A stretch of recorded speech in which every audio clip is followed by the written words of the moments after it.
Welcome everybody to Simplified. My name is Michael. And I'm Gurjot. This is episode 7.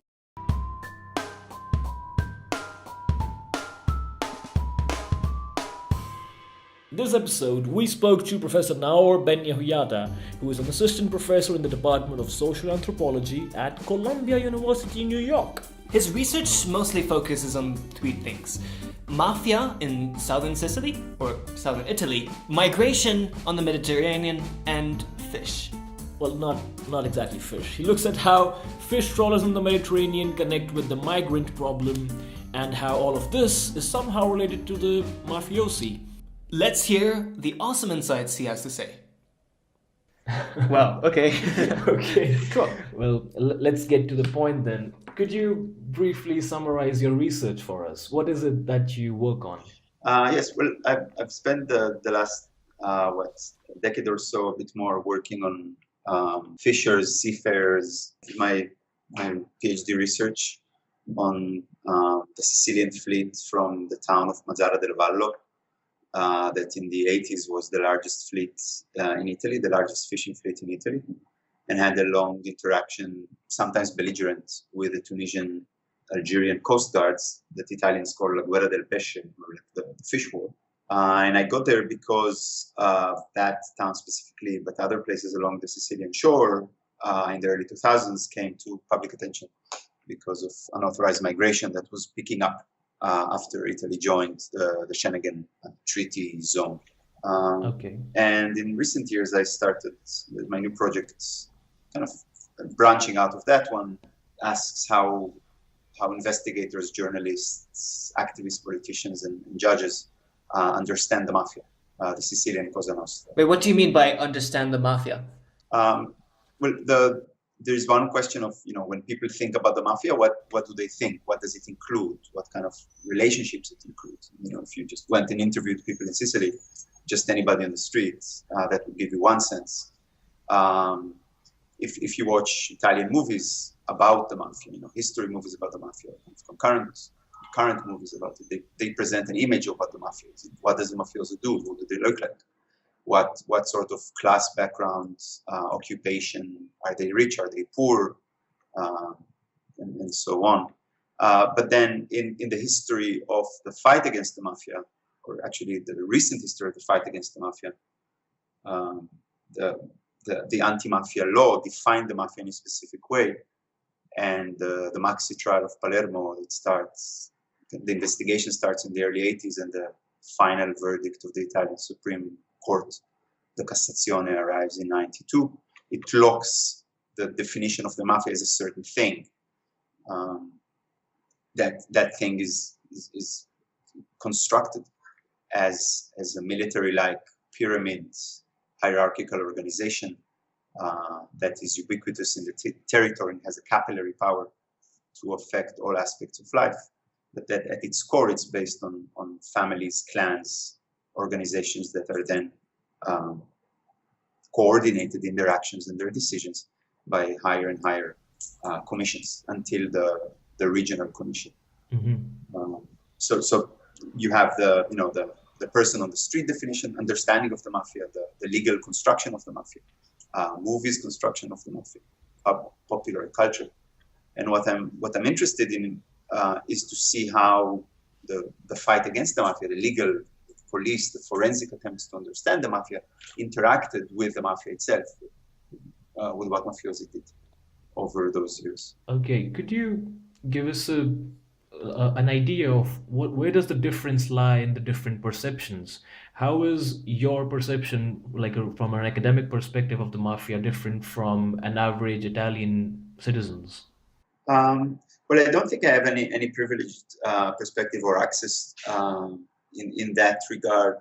What I do, I'm a social cultural anthropologist. What I do is I go to a place and I try to engage in an ongoing interaction, living there for a while, reading everything there is about it. But other than that, I don't have any privileged access. It's more about the kinds of questions that I ask.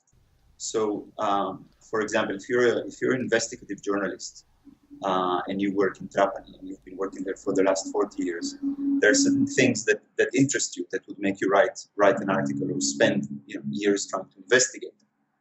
If you're working on the mafia or criminal journalist regarding crime, you'll be interested in various kinds of relations. Now, if you're a police officer and you're trying to bring about an investigation about the mafia, you would address different aspects of these things. For example, you will need to construct evidence to bring forth forensic evidence for the existence of a specific crime. After '92, once let's call it the mafia, the anti-mafia pull paradigm was locked into place, there was a certain way in which you could criminalize, incriminate, and prosecute mafiosi for certain actions. So if I, let's say, killed somebody and you were the head of my Cosca or even the head of the commission responsible for my Cosca, then under certain conditions you could be prosecuted for that murder just because you were the head of an organization that was perceived as a function in the organization.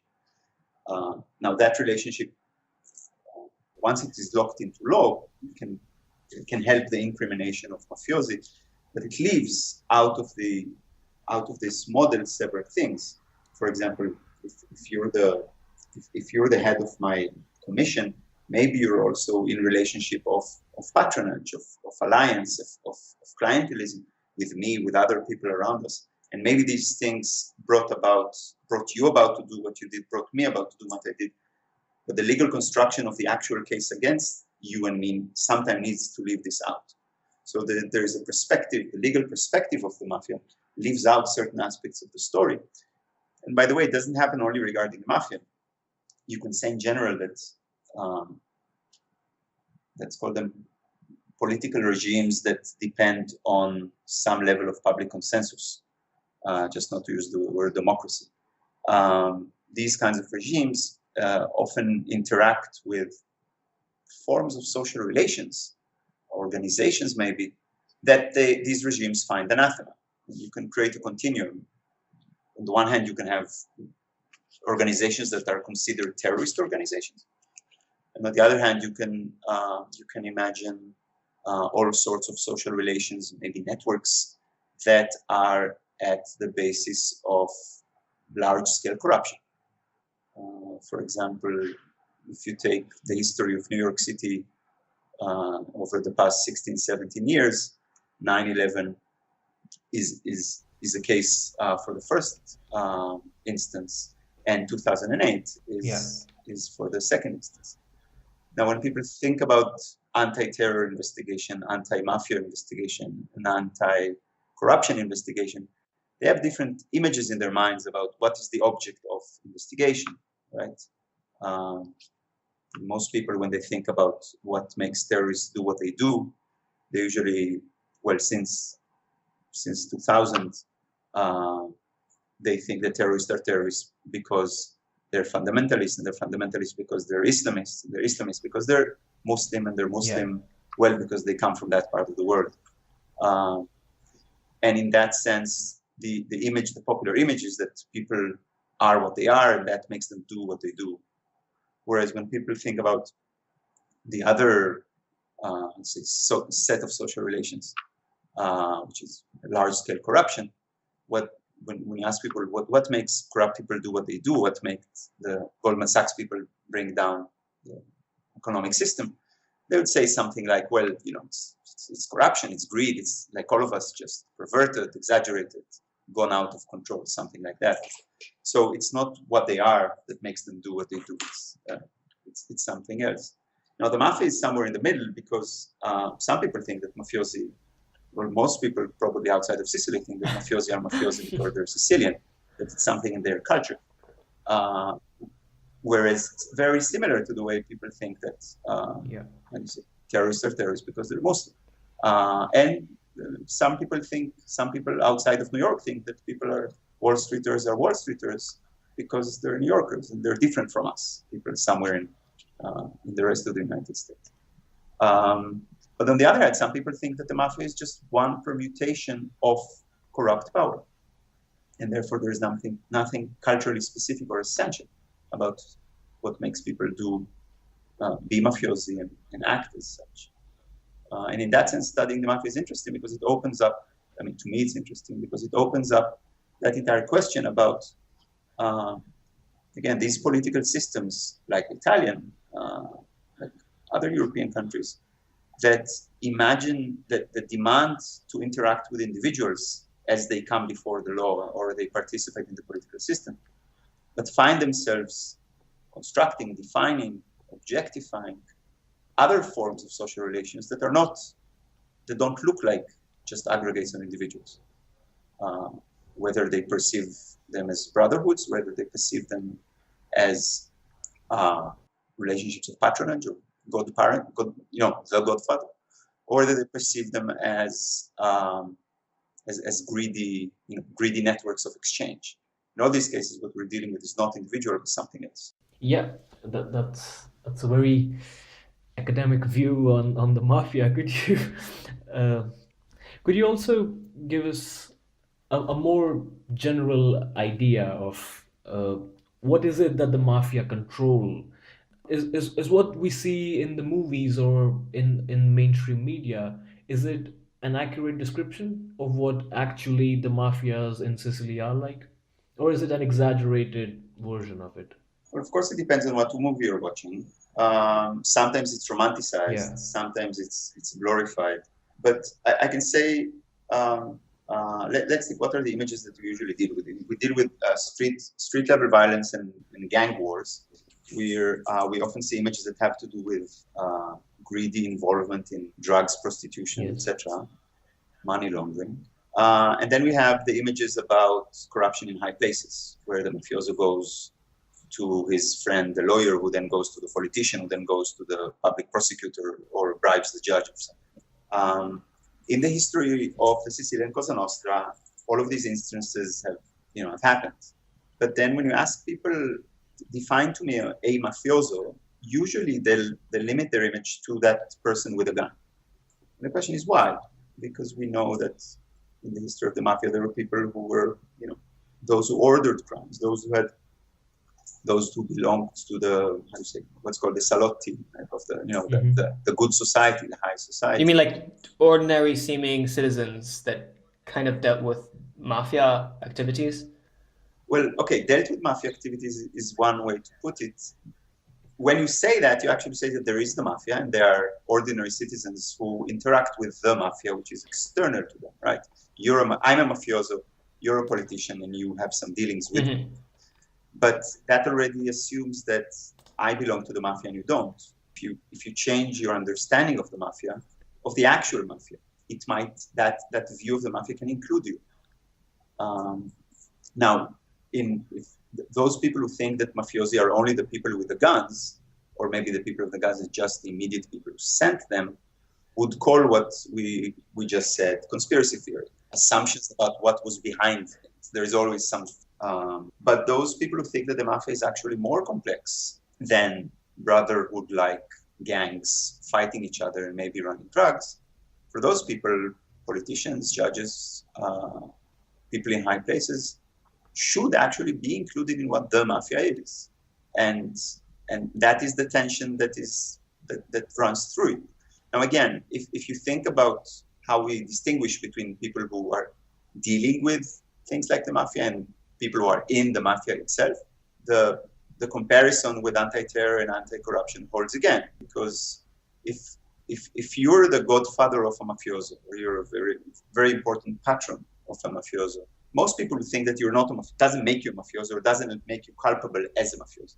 You might get into prison if somebody catches you on collaborating with the mafia in a specific way. But if you're an imam preaching in a mosque somewhere in the world, and to that mosque, people went and listened to your speeches, and then went ahead and committed some militant action somewhere in the world against Americans or American interests, you might be death-bound. Yes. So a relationship that puts you in, caring, tutoring, nurturing, shaping relationship to people who are perceived as the culprits, sometimes can get you killed, and at other times doesn't touch you. Whereas if you're an economic professor who taught the people who brought down the economic system in 2008, and you taught them how to do Yes. things, there's not a prosecutor on earth who would think that you're culpable of anything. So you're trying to analyze kind of what the law perceives as, who the law perceives as responsible for the mafia's crimes versus who's actually responsible. Yes, I just dropped the word actually. I mean, it's not the law doesn't operate on itself. The law exists, or laws are passed because people deem them as reasonable or as good enough compromises between various forces, right? Yes. And what, according to you, since you've looked at this in detail, what is the sphere of influence of a typical mafia family? Well, at the, I don't want to say the basic level, but at the local level, it is very localized, mostly because at the perimeter of your realm of influence, there's going to be another mafia family working out its own relationships with its territory. And coming out of several cases over the past years in Western Sicily, one of the things that came up was the idea that cement factories are very stable ways of looking at these relationships, because cement trucks can operate only for a certain distance after the cement dries. Yes. So once you come to own or run or be responsible for a cement factory, the delineation of your territory is very clear. It's easy to represent and maneuver. So in that sense, people who are heads of mafia families have a very good sense of the territories they control and the territories that their counterparts control. Yes. On top of them, there are commissions that group together 4 or 5 towns, and then commissions that group together these groups, these commissions groups. And in that sense, you get a sense of, let's say, a first among equals relationship between various heads of families all the way to the top, a very kind of deliberative democratic. But in other senses, and especially in Sicily, since the second mafia war of the 80s, this same structure could be transformed, turned into a much more top-down relationship where there is somebody at the top and he orders things all the way to the bottom. He uses the various hierarchical structure, but uses it more as a military, less as a bottom-up consensus-building relationship. How prominent is this whole mafia family thing? How big is the problem today in Sicily? Again, depending who you ask, some magistrates say, and these are all public debates happening in Sicily and Italy constantly. Some people say that the violent mafia of the 80s and the early 90s that killed magistrates and politicians and journalists, that mafia has receded, was what the state won against. And that now what the state should do is just maintain that quiet or that serenity. Other people think that the mafia just went underground, changed its strategy, its relationship with the state, and that it might re-emerge. And other people think, for example, that if the mafia is an organization that reaches from the guy with the gun at the corner to members of parliament, then it's a diagonal relationship, right? It crosses classes. And like Italian society, Sicilian society in general has been polarized because the middle classes are disappearing and what you have is the lower class and the upper class, then the same thing is happening in the mafia, where the richest mafiosi are gradually more and more separated from the poorest mafiosi. And the trickling down doesn't work. And what makes this richest mafiosi rich is not necessarily the fact that they're mafiosi alone, but also the relationship with people who are not mafiosi, like the bankers and the politicians. And that kind of shifts completely the image of, what makes our world tick. It's not just a criminal organization that you spot on the street. It's actually much more hierarchical order that emerges in our time. And when you're talking about these mafiosi, you're talking about bank accounts and launderings and global operations, much vaster scale than the cement truck. Now you said your first focus was looking at the fishing regions bordering Italy and Tunisia, and that got you interested in the mafia. Could you join the dots? What was it that you were working on? Well, I was working on fleets of more than 300 ships in its heyday that was sailing, operating, fishing all over the central Mediterranean. And let's say until the late 80s, other than fishing, some of these ships smuggled everything or participated in the smuggling of everything. And the most lucrative thing to smuggle since the mid to late 60s was base morphine from the eastern Mediterranean to be then refined in Sicily and then shipped as heroin, American-grade heroin. It's called guaichu. And before this domination of the Sicilian mafia in that part of the drug trade was the Corsican operations out of Marseille that was responsible for that branch. And once the French government reacted to American pressure, the operations moved to Sicily. And what you had was, again, ships bringing base morphine, but moving also many other things, guns and ammunitions and everything else around the Mediterranean. And behind that operation, certain mafiosi and mafia families were involved from Sicily. And that's how I got interested in that. Later on, with the weakening domination of the Sicilian Cosa Nostra in that part of the drug trade, and with the end of the Cold War, that part of the sea switched to unauthorized migration. But then gradually also lost the people who used to control those routes have lost their monopoly. We were looking at your webpage and we saw you also have a book coming out, or you've already brought it out, called The Mediterranean Incarnate. Yes. And I assume that this focuses on your work regarding the fishing fleets in the Mediterranean. Mostly, yes, and kind of leading into the current situation in the Mediterranean, in unauthorized migration and interception in the Mediterranean. Could you give us a brief overview of what is it that you've covered? Yes, so I was fortunate enough to go as a deckhand and a cook on a trawler of that fleet in 2008, and we sailed a lot around Lampedusa, and various people of the crew. The crew was made out of 8 people. 4 of them are Sicilian Christian, and 4 are some of them with Italian citizenship, but they were born in Tunisia.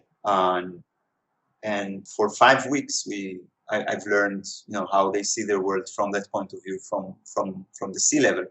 And what they do often, as they are trying to make sense of their world and also make a living, is they relate to these kind of spaces that they move in between Italy and Tunisia, between North Africa and Southern Europe, the land of Christianity and the land of Islam, the way that journalists and intellectuals often do. Only that they do it as they're sorting fish and shrimp. And that brought me to try and reconstruct how that world came to be, and that world came to be from this development of the fleet that has technological aspects, like how does motorized trawling works, and has geopolitical aspects, like why does a little town in Sicily ends up being the largest fishing port in Italy, which has to do with the Cold War and American anti-Soviet or anti-communist investment. And it also has to do with how being European means something differently from the southern tip or the southwestern tip of Sicily than it does, let's say, in Switzerland or in Paris or in Milano. And I'm trying to tell this story kind of going between the events on the boat and events in the past. Mm-hmm. Well, this is really interesting. So part of your process to research this problem is to literally just go on a boat for 5 weeks. Yeah. That's awesome. Thank you. Do you still do that today when you research new topics, for example? Well, right now, because my project has to do with talking to magistrates and police officers and activists and politicians, this kind of thing doesn't happen again. But I definitely hope that at some point I'll get a chance again to study another kind of maritime world. And yes, whenever that happens, I definitely hope to go on a boat again. The general mandate we try to give to ourselves is to go to the place where things that are meaningful to the people who are interacting happen, that we can go there and see them happening in front of our eyes. Yes. And if you think that the Mediterranean, for example, is a place that is as important for current events as any parliament or office in any European capital, then definitely you should also go to the places where these things happen, just to see them as they happen in front of your eyes. Is it a common methodology for researchers like yourselves to go on location for a couple of weeks and try to build from there? Yes, and in social anthropology, the general assumption is that people spend something like a year doing their research as the core of investigation. You go several times before. In many cases, you never actually leave because you keep coming back. Yes. But what happens? It used to be like traditionally anthropologists used to go to one village somewhere or one community somewhere. The idea was that these communities could be represented as a whole. You can study the ways of the group because people thought they were places that are usually historically were colonized places. Could be studies out of history, but in recent decades that assumption was gradually dismantled. So going to a place didn't make you feel like you studied an entire world that was completely, you could put it in front of your lens, but that world always already had connections with the rest of it. And recently, the idea is that you don't really need to spend a year, or you don't have to spend a year in one place, because what you need to do is actually follow various traces that can take you with flights and ships. And friends of mine are studying pilgrimage routes between northern Iran and through Turkey into Syria. Others are studying interactions between Somali pirates, European insurance companies, and naval forces. Things could be pretty transnationally stretched. Mm-hmm. But yes, the assumption is that what our uniqueness within social sciences is that we spend a long interaction with what we want to study. Now, your initial focus, you said, also was looking at migration into Europe. And yes. I believe you said you mainly focus on the migrants who are en route. And could you tell us a bit more? What is it that you look at, and what got you interested in looking at that specific part rather than look at the conflict in their home country or their assimilation in their new host country? Why did you focus on the intermediary?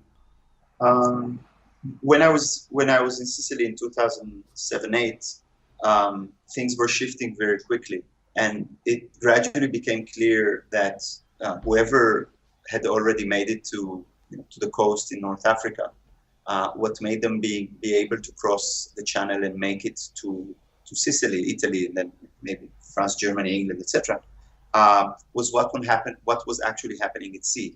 How far can you make it? How much fuel do you have in your vessel? How good is your skipper?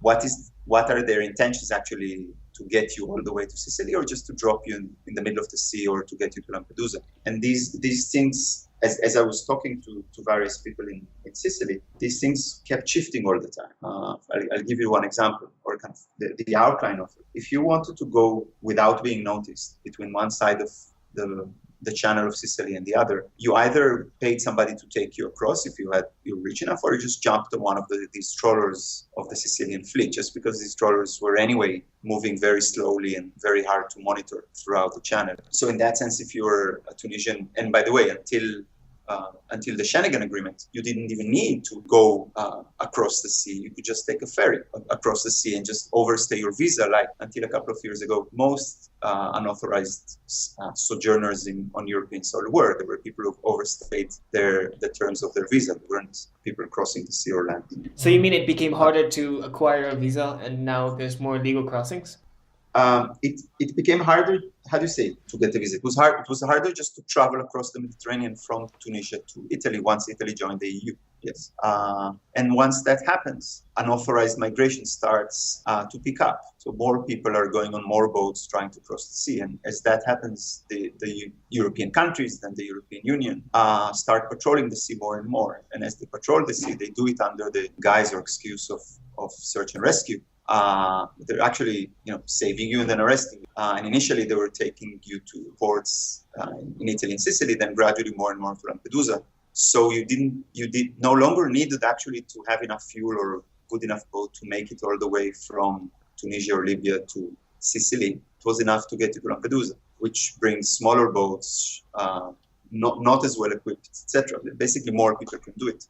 When I was in Tunisia in 2007, 2008, people told me that fishermen told me that when they go home, they take out the axis of their motor. Wow. Because otherwise somebody could come and steal the boat in the middle of the night. So in that sense, there was a kind of democratization or popularization of these entire migration routes. And what gradually happened was that you didn't even need to make it to Lampedusa. It was enough just to get outside the coverage of the coast guards of the country you were living and into the zone of patrolling of NATO European country, and then you would be picked up, arrested.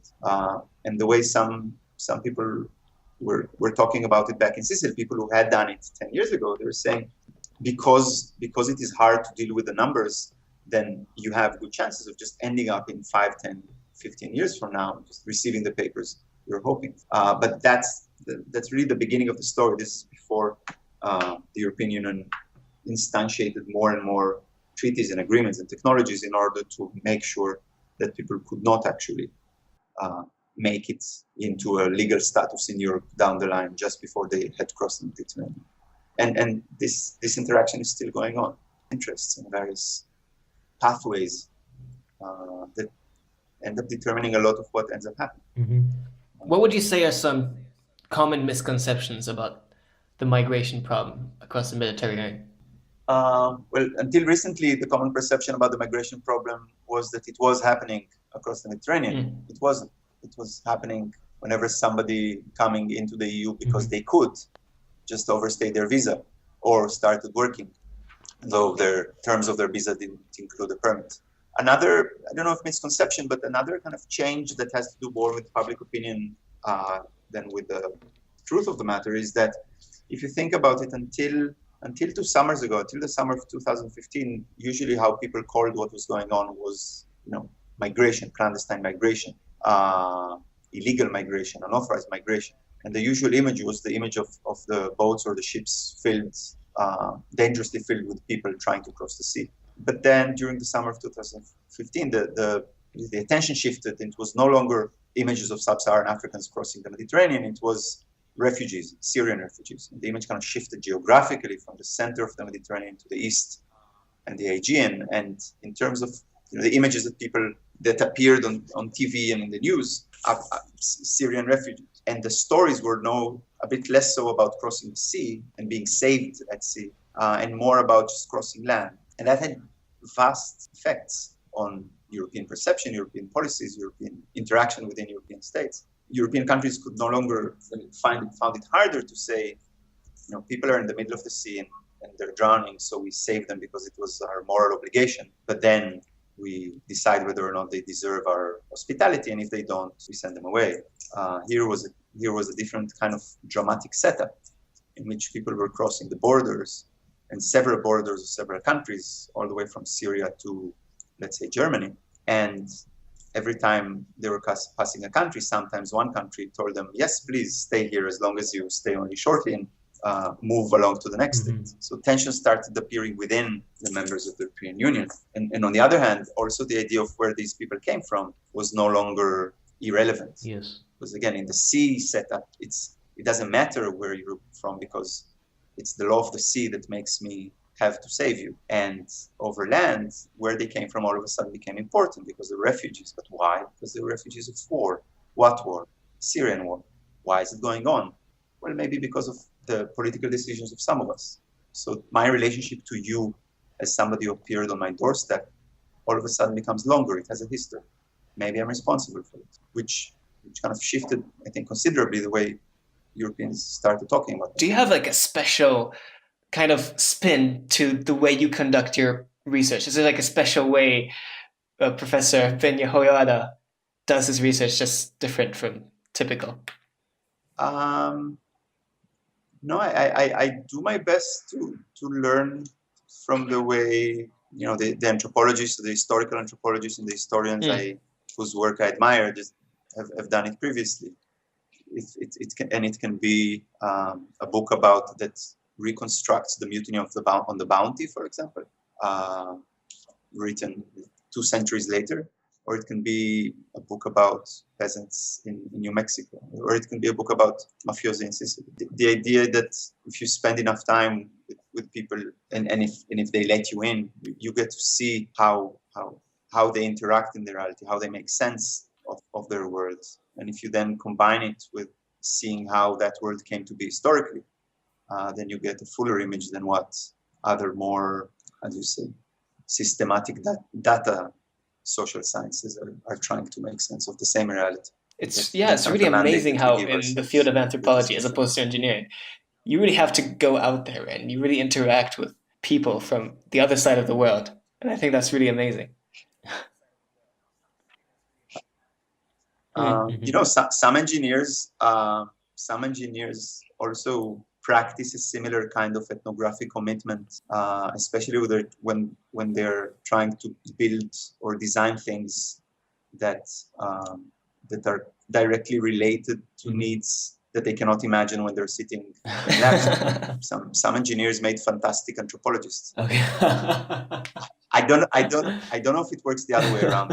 I'm not Great. sure. I need As a to check that. closing, we would like to ask a question that we ask every guest on the show. What's on your bookmarks bar? Yes. On my bookmark bar, where in, well, right to left, I have the search engine Wait, so of this is the a special archive Italian of journal? La Repubblica journal. Well, Okay. It's one of the Italian national newspapers. And it's the research engine that enables me to find pieces from the beginning of the journal's existence in the 80s to the present. I have the icon for Google Scholar. your course I set, have the courses you teach? my course site. What kind of courses are The you course that I teaching? teach this term. Yeah.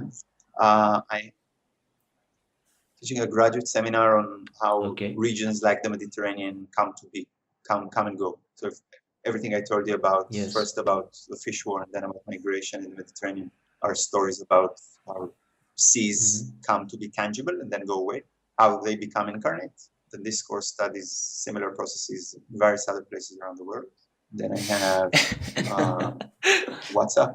Wow, that's awesome. Yeah, extension. thanks for sharing. And Thank you so much, Professor, for joining us today. It was really nice talking to you. Thank you we very hope much. you also had a Thank you good for the time talking to invitation. us. Thank you. Thank you very much. Thank you for listening. If you liked it, we'd really appreciate it if you shared it and gave us your feedback. We publish a new episode every week. For more details, visit our website simplified.xyz.